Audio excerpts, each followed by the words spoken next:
প্রিয় নবম শ্রেণীর শিক্ষার্থীবৃন্দু, রফিকুল এডুকেশন বিডির নতুন আরেকটি ভিডিওতে তোমাদেরকে স্বাগতম। তো আজকে আমরা যেটা আলোচনা করব সেটা হলো তোমাদের বার্ষিক পরীক্ষা 2024-এর যে নবম শ্রেণীর স্বাস্থ্য ও সুরক্ষা প্রশ্ন নিয়ে আলোচনা করব।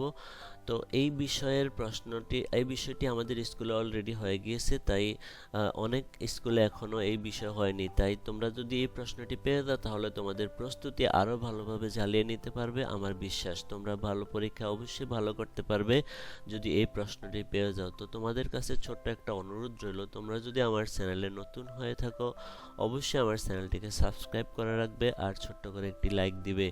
তো কথা আর বাড়াচ্ছি না। তো এখানে ক বিভাগে যেটা থাকবে তোমাদের প্রশ্নের, এখানে নৈর্ব্যক্তিক প্রশ্ন টোটাল 25 মার্কস। তো এখানে 15টি থাকবে এমসিকিউ টাইপ মানে সঠিক উত্তরের টিক, আর 10টা থাকবে সংক্ষিপ্ত উত্তর। তো এই 15টি যে এমসিকিউ থাকবে সেই এমসিকিউর প্রথমটি কি আছে, সবচেয়ে শক্তিশালী মিডিয়া কোনটি।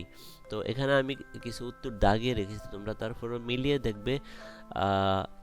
1 নম্বরে সবচেয়ে শক্তিশালী মিডিয়া কোনটি, তারপরে 2 প্রিন্ট মিডিয়া কোনটি, 3 সোশ্যাল মিডিয়া হলো ড্যাশ কোনটি কোনটি সোশ্যাল মিডিয়া সেটি তোমরা লিখবে, 4 স্বাস্থ্য রক্ষা কি, 5 স্বাস্থ্য সুরক্ষা পাঠের উদ্দেশ্য কি, 6 স্বাস্থ্য কার্ডের অন্তর্ভুক্ত বিষয়গুলো ড্যাশ, 7 ইউনিফাইড পার্টনার কি, 8 7 সাইড ফুটবল দলে কতজন অতিরিক্ত খেলোয়াড় থাকে, 9 নিচের কোনটি আউটডোর খেলা, 10 কৈশোরকালের অপর নাম কি, 11 নিজের সুরক্ষার কোনটি নির্বাচনে সতর্ক থাকতে হয়, 12 বয়ঃসন্ধিকালে ছেলেদের পরিবর্তন ঘটে, 13 আমরা সবসময় কি হিসাবে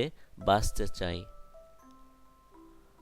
14 জাতীয় শুদ্ধাচার কৌশল প্রণীত হয় কত সালে, 15 ভিন্ন মত প্রকাশের জন্য কি হতে হবে।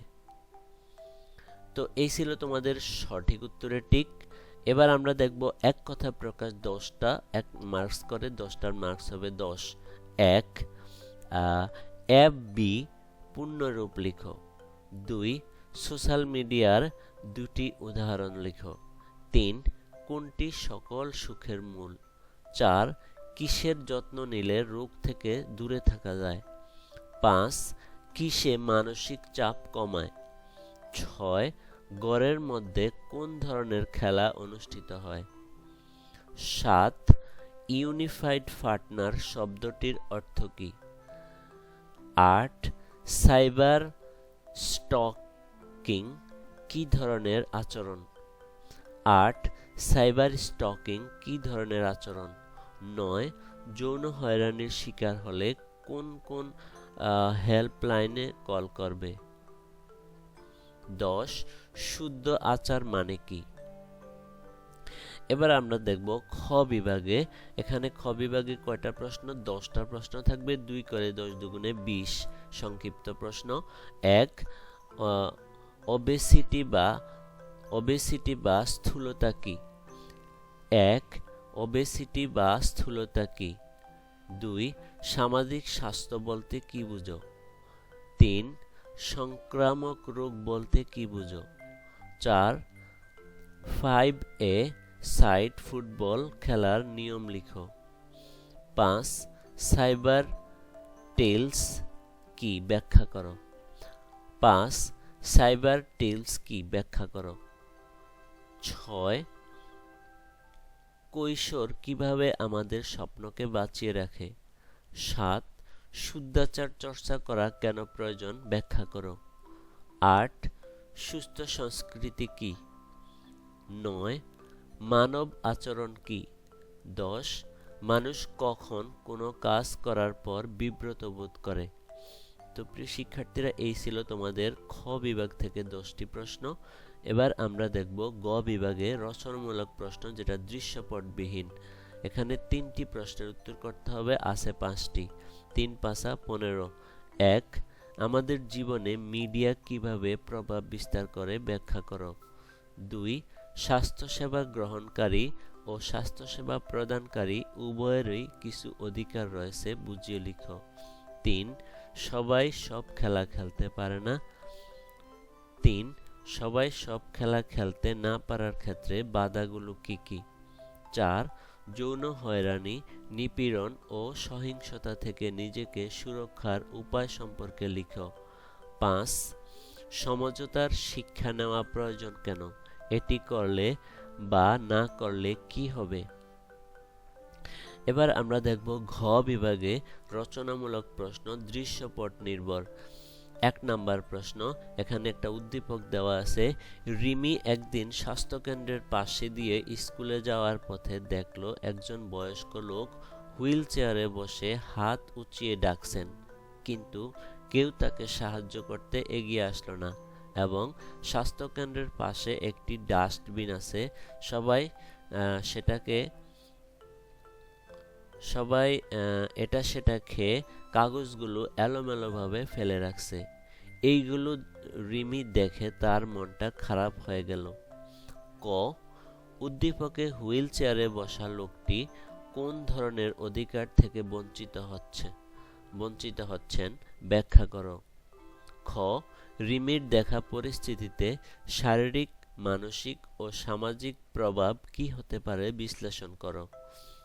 ২ নাম্বার উদ্দীপক প্রশ্ন, উদ্দীপক যেটা দেওয়া আছে, পরিস্থিতি ও প্রত্যাশার উপর নির্ভর করে সমঝোতা এক একজনের ক্ষেত্রে এক এক রকম ভূমিকা রাখে, তবে সিদ্ধান্তে পৌঁছানোর জন্য আত্মপ্রত্যয়ী যোগাযোগের মাধ্যমে সমঝোতা একটি গুরুত্বপূর্ণ উপায়, কারণ সমঝোতা হলো যোগাযোগের ইতিবাচক মাধ্যম। তাহলে এখানে ক নাম্বারে যেটা আছে প্রশ্ন, সমঝোতার মাধ্যমে যোগাযোগ কি কি ইতিবাচক প্রভাব প্রকাশ পায় উল্লেখ করো। খ.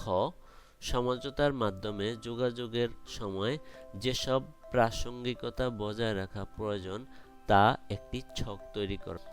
এবার আমরা দেখব ৩ নাম্বার প্রশ্ন।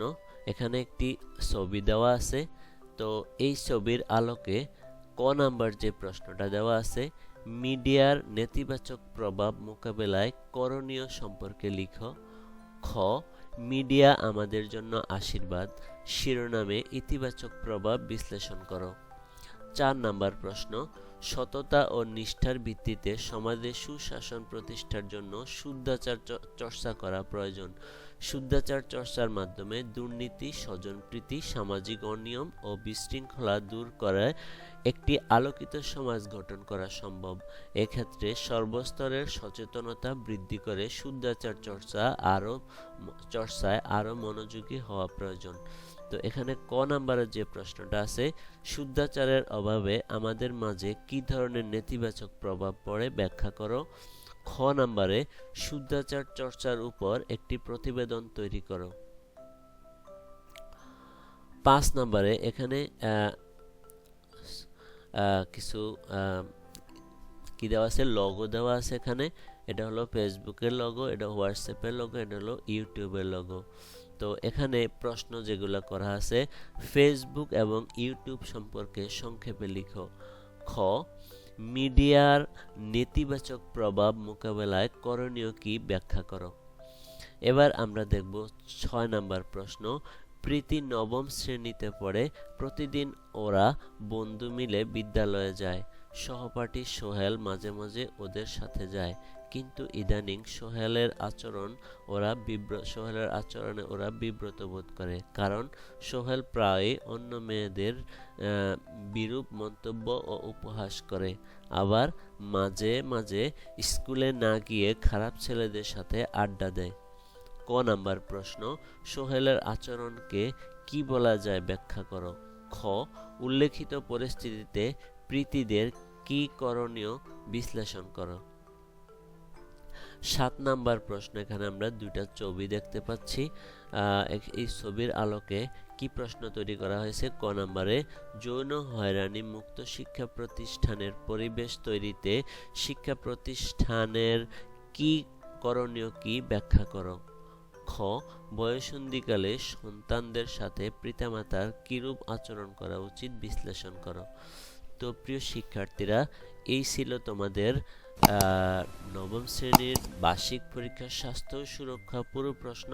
আশা করি তোমরা এই প্রশ্নটি পেয়ে অনেক উপকৃত হবে। যদি উপকৃত হয়ে থাকো অবশ্যই আমাকে কমেন্টস করে জানাবে ভিডিওটা কেমন লাগলো। আর সবার সুস্বাস্থ্য ও দীর্ঘায়ু কামনা করে আজকের ভিডিও এখানেই শেষ করছি। আবার দেখা হবে নতুন কোনো টপিক নিয়ে, নতুন কোনো ভিডিও নিয়ে। সে পর্যন্ত সবাই ভালো থেকো। আল্লাহ হাফেজ।